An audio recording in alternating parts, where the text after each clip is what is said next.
Well, there's Team Healthy, and I'm glad to be with you today. I, I say something about this pretty much every time when I sign on here live. I so appreciate all your live chat here. Those of you who are able to make it at the specific time. Some of you jump on several minutes early and say hello to each other. I noticed Gus got a little bit of love in here today. Uh, you need to know that when I do my tapes on my videos, if something happens, I can always stop and redo it. So if Gus is sitting on the couch and he starts barking because someone's out there, it's no big deal. But when I'm live, Jennifer, my wife, will take him to another part of the house, and he was sitting in here on the couch, and I was saying, Jennifer was saying, well, I need to go ahead and get Gus into the other room. And she looked at Gus and just said, Gus, you just think you're a superstar, don't you? But you have to come in here with me. And he just kind of looked and just jumped down and went to the other room with her. He's sitting in there waiting for daddy to come out. I got a good dog, I'll tell you that. And I think y'all know that too. So, anyway, hey, a programming note. I'm not going to be doing a live feed next Wednesday. Today is the 21st. So that would mean the 28th, because I'm going to be doing a little vacationing in Vermont. So, well, we're going to get out of this Texas heat and we're going to go up to Vermont for a little over a week with some friends of ours. And if any of you, I'm going to be near Manchester, Vermont, a little VRBO. And if any of you see this city slicker from Texas out there trying to look like a fly fisherman, doesn't know what he's doing, that'll be me. We're going to have a nice time, going to eat good. My idea of a good vacation is at least if I eat good. And I might even be able to wear a sweater, which is something that haven't been doing much here lately in Texas. I want to get up there where it's cool. Anyway, so next week we won't have our live feed. The following week, that very first week of October, we're going to be back and in the saddle. And on that one, I'm going to have something special I'm going to ask of you. So just kind of tune in on that. So just know that I love my live time here with you. All right. Now, as you know, those of you who are new, you know that I pick up on questions that come through during the week. If you're on the live feed right now, just go ahead and put your questions in the chat section. If you're watching this tape, then you can put your questions below the feed here and in the comments section, and I'll pick up on them. I get a whole lot of questions, and so I may or may not be able to get to all of them. Well, I'm not going to get to all of them, but what I like to do is I like to pick up on certain themes. And today we're going to be looking at the theme and questions related to the narcissist lack of decency. Okay. You know, there's just certain truths that we want to maintain as we engage with each other. And one of the truths is each person needs to be treated with a certain amount of decency. You know that my mantra, Dr. C, DRC, stands for dignity, respect, and civility. And it's not just a slogan. I really believe that. And you can tell a lot about an individual's maturity when you just watch their overall manner of dealing with individuals. And there's just that sense of decency. One of the key ingredients that tells us if a person has stepped across the line into the pattern of narcissism is their willingness to exploit, their willingness to manipulate and treat other individuals in a degrading kind of way. And then they just don't seem to have much conscience about what that might imply. That's what I'm talking about when I say we need to come to terms with a narcissist's lack of decency. Now, one of the things we're going to go ahead and acknowledge is that if you are someone that says, well, I want to stand for decency, and then you look at that narcissist over there and say, please join me, there's not a real high likelihood that the narcissist is going to say, well, upon further review, I think I will join you. They might pseudo join you. In other words, they might be nice for a little while. But when it comes right down to it, part of the defining feature of narcissism is a person more or less implying, I'm me, you're not. And so wouldn't you like to be me? But since you're not, you're just some sort of slob over there. And they'll eventually go into the condescending mode. And it can be there in terms of their verbal treatment toward you or just their attitudes in general or their behaviors. And so we're going to be looking at this throughout the questions that we have here today. So let's just dive right in with the first question.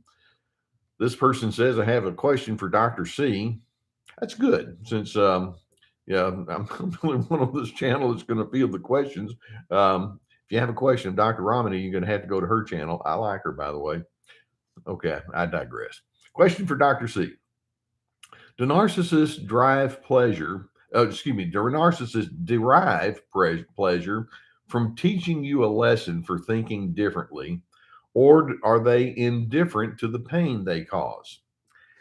I'm going to go with A on that one. Do they derive pleasure when they say, I need to teach you a lesson? So let's suppose you're having some conversation, and it can be inside your family, and you're talking about how things are being managed, whether it's with the kids or with money or with your schedule or extended family. It could be that you're at work and you're approaching a particular project in a given way, and the narcissist thinks, you're not lining up with me and you're not doing what I think you're supposed to do. And then you come along and you imply, well, yeah, but I have a different way and it makes sense to me and it's valid and it's not going to harm anyone. Eventually, if you do that often enough, the narcissist, thinking competitively, because that's what they do, they'll think, well, you're one-upping me, aren't you? And your response might be, well, what I'm doing is I'm just being me. No, you're one-upping me. And so, in their mind, relationships are a competition. And so, if they deem you to be entering into that competition thinking that they're going to pull one over on you, when in fact, all you're doing is just being what you are, it's like, I need to take you down a few notches. You need to know who I am. And they have all sorts of ways where they try to teach you a lesson.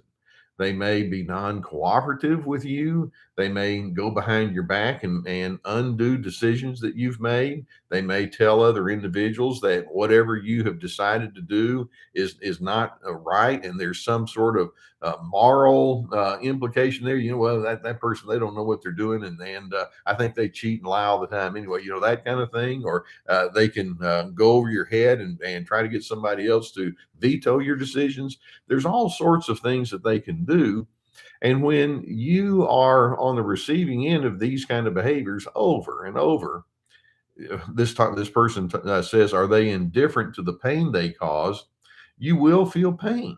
And when I say pain, there's just this agitation or annoyance or futility or confusion or perplexion. Why do you keep doing this to me?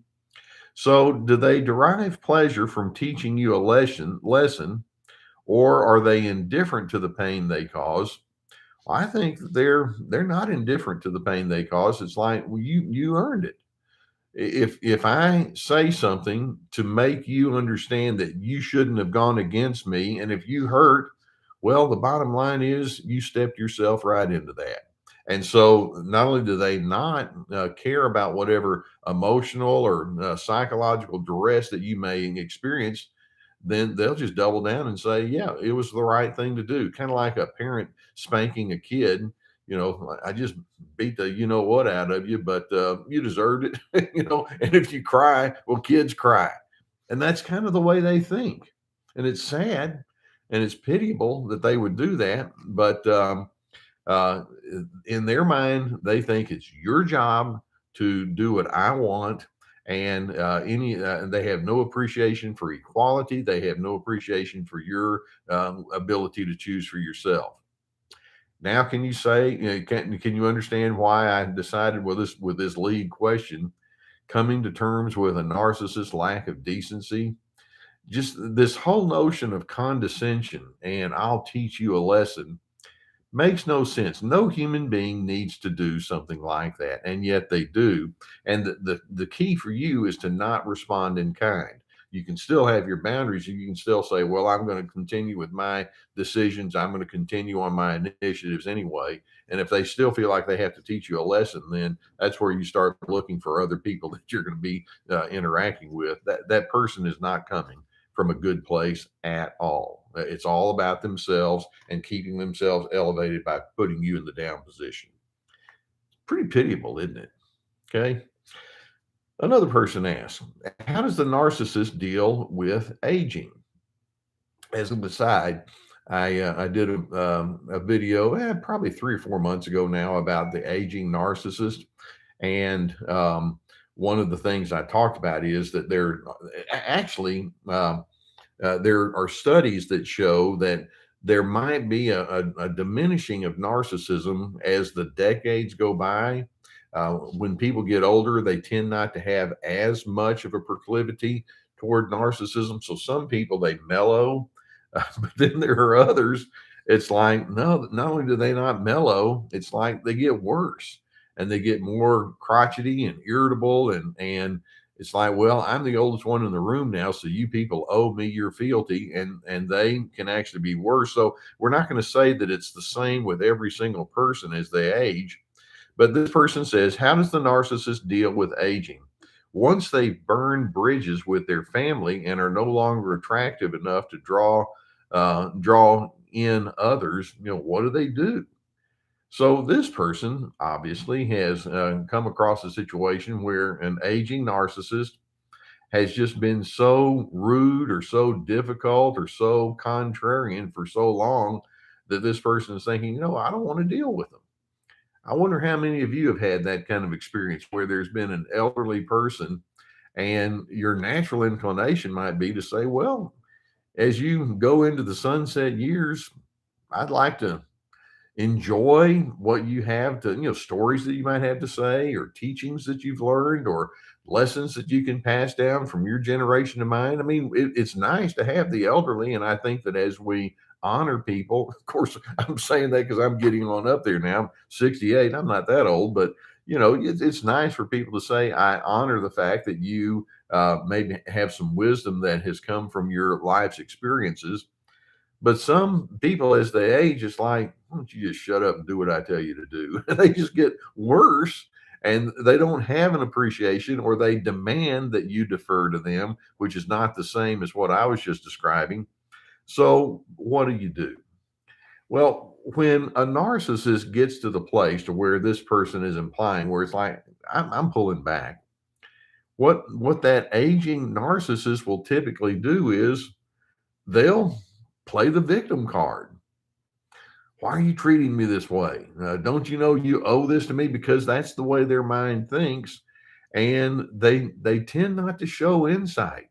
I have talked to so many people as they watch parents or aunts and uncles or just people in general age show an absolute or have an astonished reaction, because you would think that as people age and they can see that some folks have just been turned off by their criticisms or irritabilities or their bad manners and all, that they would learn their lesson. But narcissists simply tend not to have good insight. And so rather than collecting their insights and saying, well, I need to learn, it's like they actually can digress. And so I'm not going to say that every aging narcissist just gets worse with time, but I am saying sometimes they can mellow. Many times, not only are they just as crummy at age 88 as they were at 38, but they can just be that much more difficult, because you would like to think that some softening has occurred, and it hasn't happened. One of the common questions I get along with this is, well, do I need to go ahead and be decent toward them, even when they tend not to be decent in reverse? And my thing is, well, let your conscience be your guide. If that person does have physical care and they're being tended to in that kind of way, and you're not too bothered about that, okay. And then if you just don't want to go to where they are and say, here's my face, slap on it again, I don't fault you for that. And so I think you need to allow yourself the privilege or the freedom to choose for yourself. You don't have to put yourself in harm's way just because somebody happens to have some age on them. If they're, rude is rude. And so there they are. Okay. Now this is kind of going in an entirely different direction. We're talking about the lack of decency, and I wanted to include this because I know that multiple ones of you have dealt with this in one form or another. This person asked the question: does having children bring out the narcissism in people and make it more noticeable? And the answer is yes. The easiest way that you can determine if if a parent has gone into this deeper narcissistic pattern, is they want to turn their children into a mini me. And so let's suppose that the father was the football star. Well, he wants his kid to be a football star. Or the mother, has all these ideas about how a child is supposed to be socially, and so she can superimpose. But then the worst thing is when, let's say that those narcissistic parents, that they one may be very difficult, and so they divorce, and that's when you really see the narcissism come out of the parent when they go into parental alienation, where it's like, no, this kid belongs to me. I own this child. And that's the way narcissistic parents tend to think. They want to step in and do the decision making on behalf of the child. And if the child says, well, I have some different ideas, it's like, your different ideas are going to be what I tell you they need to be. And they can be very overbearing in that kind of way. As an aside, I've mentioned multiple times that Jennifer, my wife, was a music teacher, a choir director in junior high. And it's like, honey, they didn't pay you nearly enough to deal with all those junior high kids. And she said her biggest difficulty was not the kids, but the stage moms. And because some of them would just come in, it's like, do you know who this kid is? This kid belongs to me. And so she might have some kid that's trying out for a solo, and the kid just doesn't have what it takes, and the stage mom can come down real hard just because, well, I own this kid, and this child is going to do what I say they need to do. So yes, children or parents can see children as an extension of themselves, which is normal up to a point, but to the point where it's like, I vicariously live through this child, and so I've got to have everything go right with this child. And so they want to take that angle. Another angle, though, is there are times when it's not that stage mom or helicopter parent kind of thing. Sometimes the narcissism can come out through the parent's anger.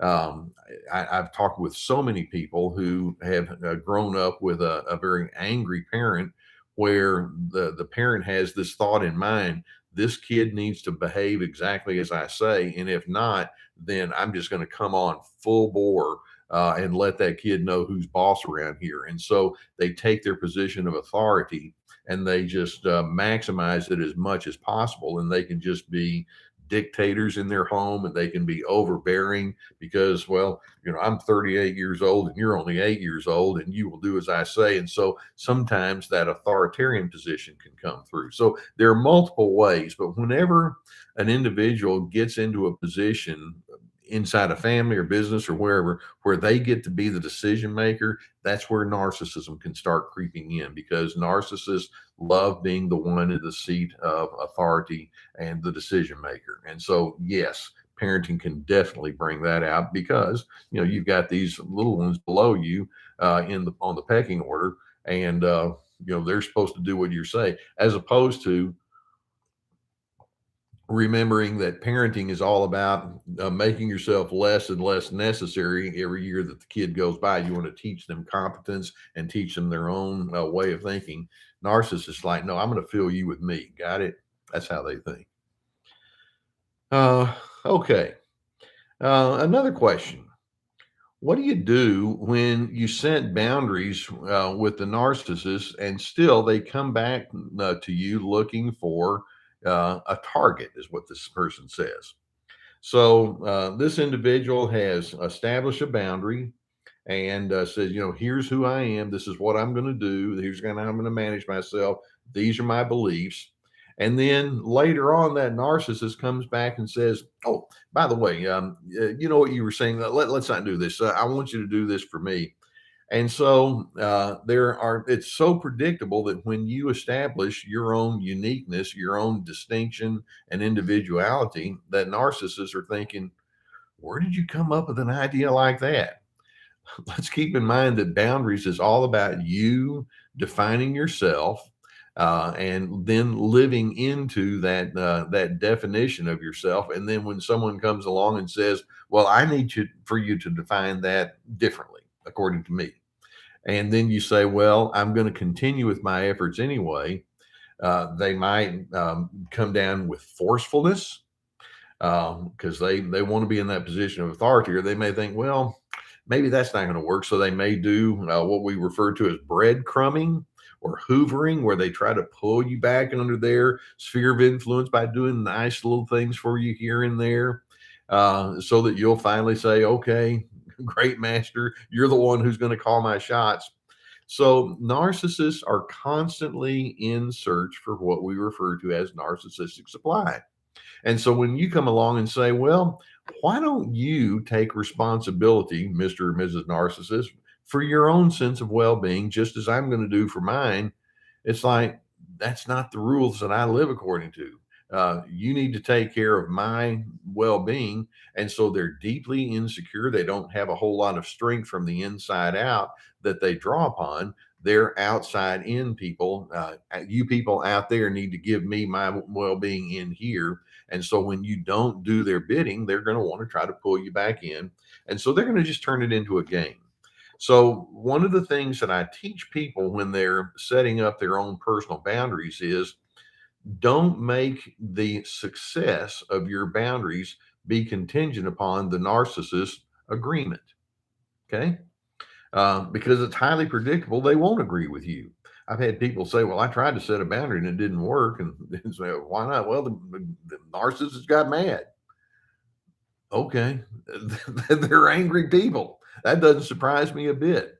Did you follow through on what your boundary said? Did you stick with your initiatives anyway? And can you go ahead and say, well, nonetheless, that's who I am? It worked. And if that narcissist remains emotionally dysregulated, that's not your responsibility. And you don't have to get their concurrence to feel good about the fact that you established your own distinction. And so stick with it, knowing what you're dealing with. You're dealing with an adult who thinks in childlike, temper tantrums, and that's what they do. You can't do this to me. Well, all I'm going to do is be true to who I am. And if that's an offense to you, that's on you. That's not on me. I hope you can trust yourself with respect to that. But by the way, I'm going to go ahead and give you a heads up on tomorrow. The video coming up, the key to overcoming or to recovering from a narcissistic relationship. Listen to yourself. There's so many red flags that they put out there, and there's so many negative kind of initiatives that they throw. And then you can think, well, I don't know, maybe I need to go along to get along. No, listen to yourself. If it's making you feel uncomfortable, establish your boundaries, establish your conditions that you're going to live with, and then go with it. Okay. Now this next one, and this is another one, and again, this goes back to decency versus not decency. This person says, I would love your input on the correlation between a narcissist's need for control and a codependent's need for purpose. Are these two sides to the same coin? Now, the short answer is no, they're not two sides to the same coin. When we ask, how do you come to terms with a narcissist's lack of decency? One of the overarching themes that keeps coming through over and over from the narcissist is, you don't need to have your own decision making. Let me do that for you. That's that control. And they have all sorts of ways for them to do that. Now, when this person says the codependent, I'm assuming he or she is referring to themselves. It's like the codependent way too easily filters their way of thinking through that strong, authoritarian, moody narcissist. And so you wind up being a reactor. And so this person is saying, well, they're controlling. And I know that in my codependency, sometimes I get pulled in. But what I'm looking for is purpose. And then so the question is, am I just kind of playing along with their codependent game? Is it two sides to the same coin? And the answer is no. The narcissist, with their need to stay in control of you, that's the lack of decency. It's an insult. What they're saying is, your way of thinking, your initiatives cannot be trusted. You cannot be trusted. You're not good enough. You're not smart enough. You need to look to me. And that's the codependent dance they want you to get into. Look to me, filter who you are through what I say it needs to be, and you and I are going to get along just fine. See, that's part of their codependence, because they look to you for supply. They look to you to give them their sense of well-being. And so when you say, okay, then it's like, good, now all is well with the world. So when you say, well, I don't find this to be meaningful, I want to find a different purpose in my life beyond just keeping you off my back. That's a good thing. And that's something you don't need to filter through a narcissist. In fact, you know that I've made multiple references in my talks to Viktor Frankl. He's the psychiatrist that lived through the Holocaust and came out on the other side. He didn't die because he was a medical doctor and they needed him for whatever kind of things, and so he survived. But it was an awful experience, and that's such a gross understatement for me to say that. And so then in the aftermath of it all, he says, how do I come to terms with all of that? And his whole thing, he developed what he referred to as logotherapy, where you look for your sense of meaning despite some of the negatives, the gross negatives that are in your life. That has nothing to do with codependence. It's like, if I've been through something difficult, if I've been through something that's awful, what are my better alternatives? And the narcissist says, I'll tell you what my better alternatives are. Keep trying to control. And that person seeking meaning and purpose says, well, where's love in the middle of all of this? And where's goodness? Where's decency? Where's harmonizing? Where's proper assertiveness? You stand for yourself, even while you're maintaining a sense of dignity. So don't think of yourself as being, playing along on the backside of the narcissist control when you say, well, I don't want to play that game. You're just wanting to be separate and distinct. Celebrate that. Codependency means we have to all have the same goal and I'm the one that's in charge. Whereas looking for purpose means I'm going to seek out that higher power. I'm going to seek out that deeper meaning that's there and being very non-apologetic in doing so. So it's very much the opposite of codependence. Okay. Another question. This is one where you probably, when you have that kind of feeling when you're not around the narcissist, you know what I'm talking about. This person says, why do we feel free when the narcissist isn't in the same place as us? I remember this one. It's kind of sad that this one mom told me that whenever the dad had to go out of town for whatever kind of thing that took him out of town, the kids would just come and say, "Okay, mom, we got a few days of freedom here." Oh, they'd all breathe a sigh of relief, and I'm thinking, gosh, that's pretty sad. But it's like, good, where the narcissist is gone, I can now be myself. It illustrates that freedom is not just some sort of a concept that someone like Benjamin Franklin came up with. Freedom is built into the human spirit. When we talk about having a sense of freedom, what we mean is each person is responsible for who he or she is. You get to decide. Now, as we live in community with one another, certainly it's reasonable to consult with other people. It's reasonable to share our thoughts and ideas. That's what we're doing right here with Team Healthy. But at the end of the day, you get to decide. And it's nice to know that when you have, whether it's a family or someone at work or a friend, or social contact, we might say, when they're super controlling, they'll say, no, let me get inside your head and let me do the thinking for you.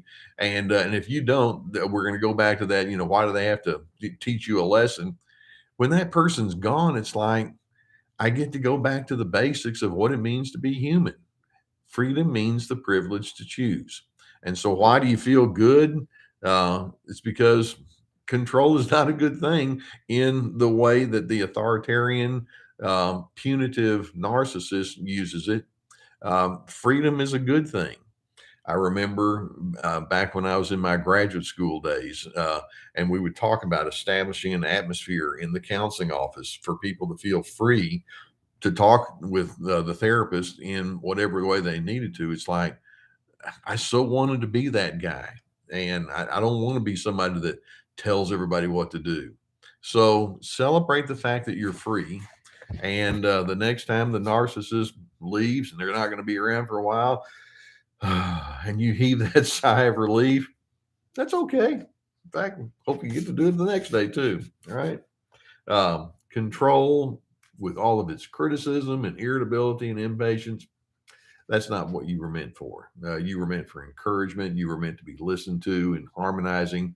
That's what a healthy way of life looks like. Okay, another person says, a question for Dr. C. Thank you. After 1 year no contact, I still have anxiety and intrusive thoughts about a tough situation. Is this an obsessive illness? And will this ever change? So here you have a person that says, well, it's been a year now, and I've separated myself off from that narcissistic person. And again, we don't know the exact circumstance. Plug in your own. But I still find myself having anxiety when I'm required to make decisions, and I can. The implication is I can hear that person's thoughts still in my mind. Does that mean that I have some sort of obsessive illness? Well, there is an obsessive element there. Is that an illness? Not necessarily, although if it's something that disrupts you so heavily, then you probably need some sort of therapy. You might look into medicine if it's so debilitating that you can't sleep or your anxiety is just completely shut you down. But the bottom line is that narcissistic person is still in your mind. And one of the things that I find so interesting is that when you've been exposed to that narcissist and then you're away from that person hasn't died yet, so to speak. They can still be very much alive in your way of thinking because they did such a good job of brainwashing, saying you have to filter your life through me. And we go back to that word freedom. Decent people say, I want you to decide for yourself. Indecent people say, no, it's all about me. And I'm going to make your life miserable. And so when you get away, you still have those memories of how you were treated so poorly and how you were shamed and how guilt was placed upon you. That's the indecency that they bring. And so it becomes your delightful task. I hope you can see it that way, to say, well, I get to celebrate me. And so you want to make sure that each day, whether it's little things like, you remember when the first President Bush was in the office and he didn't like broccoli? And somebody was asking him about it, and he said, I never have liked broccoli. I still don't like broccoli. I'm the president, and so I don't have to eat broccoli today. I remember laughing. It's like, well, you are the president, I guess. If you don't want broccoli, then you don't have to eat it. And there's times when you just kind of say, you know what? I've just made an executive decision. I don't want to go to this event, or I don't want to do this, or I want to do this instead, or I want to prioritize this. Let yourself be comfortable with that. And you don't even have to be president to be able to say that. Just be you. Is that such a high risk proposition? So, just whatever your broccoli situation is, let yourself do that. Okay.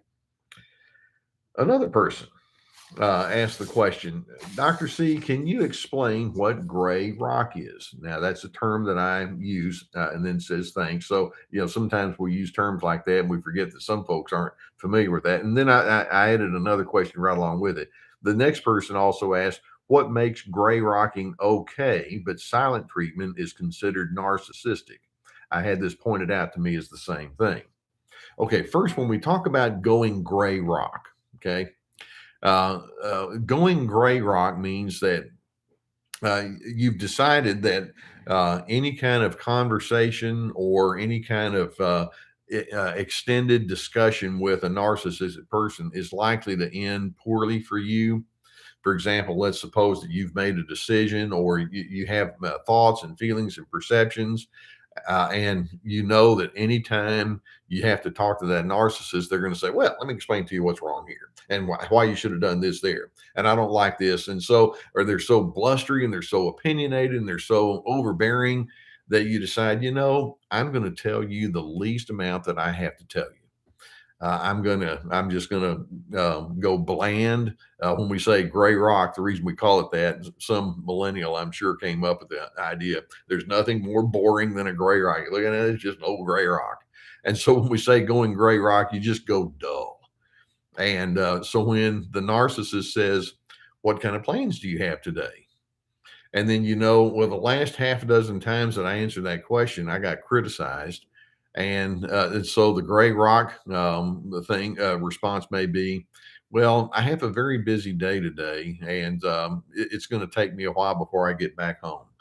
Um, that can be enough, because if you say, well, I'm going to this place or I'm going to do this activity, and you're going to get a barrage of criticism, it's like, I just don't want to set myself up for it. That's gray rock. Or if you're around somebody and they ask questions like, hey, tell me what about your experience with this person over here. And okay, this is the town gossip and they like to gather data. And so they're going to take whatever I say and probably put it in the wrong context. I'm just going to give a very brief answer.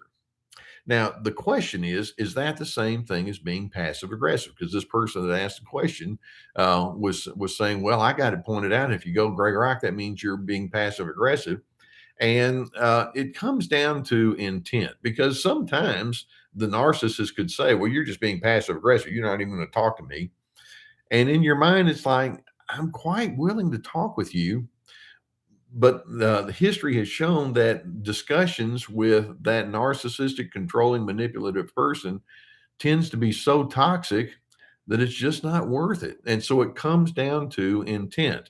There's a big difference between being self-preserving versus exploitive or manipulative or punishing. I'm not punishing. I'm not being rude. They may interpret it that, but history has taught me that being open with that other individual is just not going to work out well. And so I'm not going to do it. That's gray rock.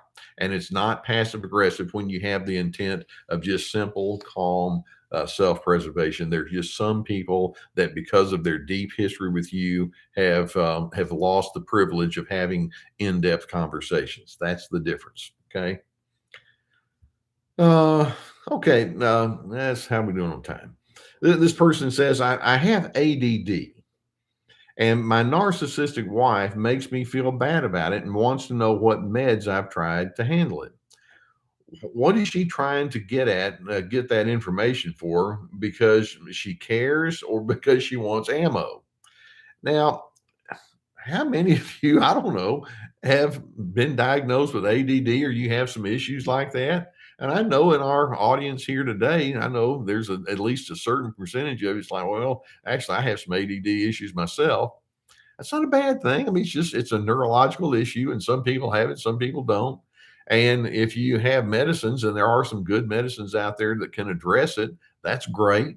And I encourage that. And if you have other ways that you try to address it, so this guy gets married, and his wife, who you would like to think is his ultimate confidant, says, "Well, this ADD stuff you have," and then just uses it against him. What medicine are you taking now?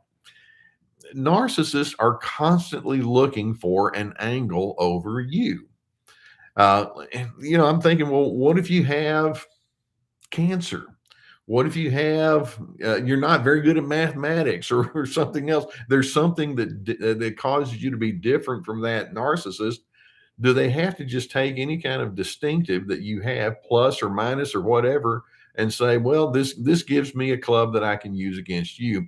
And that goes so counter to the way that healthy people think. It's like, surely that narcissist doesn't think that, do they? It's like, yeah, they're data gatherers.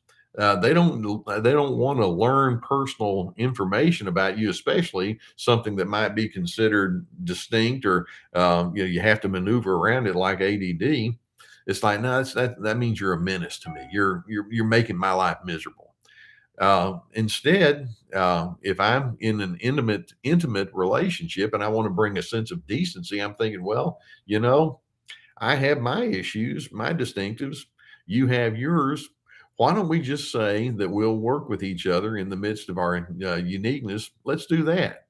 But in the indecency that narcissist brings, it's like, well, but when you're different from me, particularly if it has an angle where I have to, adjust, I don't want to do that. That's their indecency. They just see you as being a nuisance, and all they want is for you to fit the agenda, period, end of discussion. And so, basically you have that a person trying to gain an upper hand on you.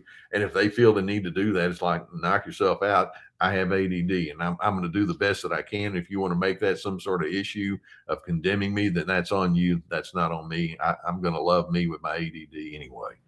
And so stay there. Okay. Isn't it amazing? I mean, it's like narcissists have a really bad memory. It's like, yeah, everything about me is perfect. You know, no, but me, I'm perfect. It's like, no, you're not. Uh, when your imperfections show up, can I love you? They don't think that way. All right. Here's somebody, and I know them, and this we're going to end with this one. A lot of you will have the same reaction as I had with this one. This person says, why does my narcissistic partner, and then she says, and I use that term loosely, keep telling me that he loves me, and yet he constantly accuses me of being a narcissist, and I just can't win. I doubt myself all the time. So she has this partner, and like she says, I use that term loosely. In other words, that tells me, and I'm not feeling too partnered with this person. He'll say that he loves me, but then he turns around and calls me a narcissist and says all sorts of things about me. I've mentioned before that when I use the term narcissism, it's a shorthand way of saying this is a pattern of life that's anchored in the need to be in control over other individuals, condescending, superior, low empathy, entitlement, and manipulation. That's what narcissism is. And so it's a shorthand way of saying you have all these things on the inside. We need to work on that. A narcissist hears that word and all they hear is, well, that sounds like a filthy name to me. And so in their mind, it's like, I don't want anybody to call me a filthy name. And so what they'll do is they'll think, well, if I have something against you, I need a good filthy name that I can come up with. I know, I'm going to call you a narcissist. And so they project into you all of the things that they don't want to come to terms with inside themselves. And so, and basically, they want to bring you back in the fold, like this person says. He keeps telling me that he loves me, and I doubt myself all the time.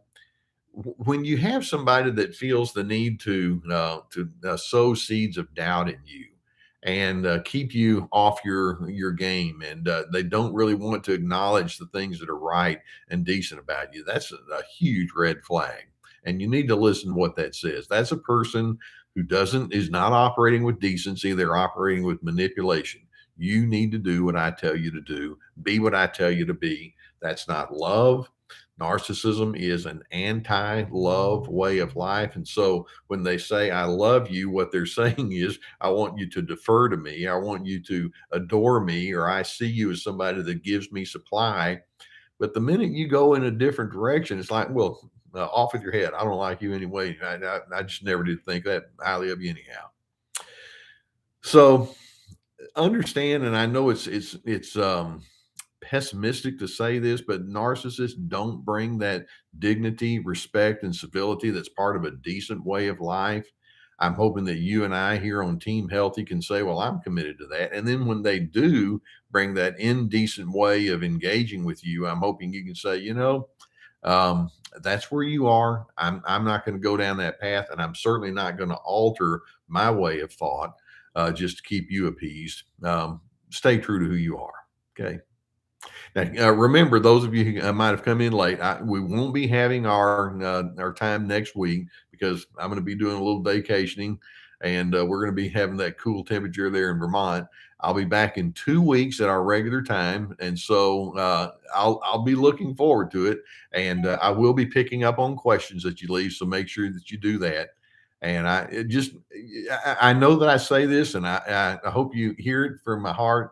I really appreciate being here on Team Healthy with you. I appreciate you allowing me to be on your journey with you. So keep the efforts going. That gives me inspiration, and we'll continue. We'll pick up in 2 weeks then. Bye. See you then.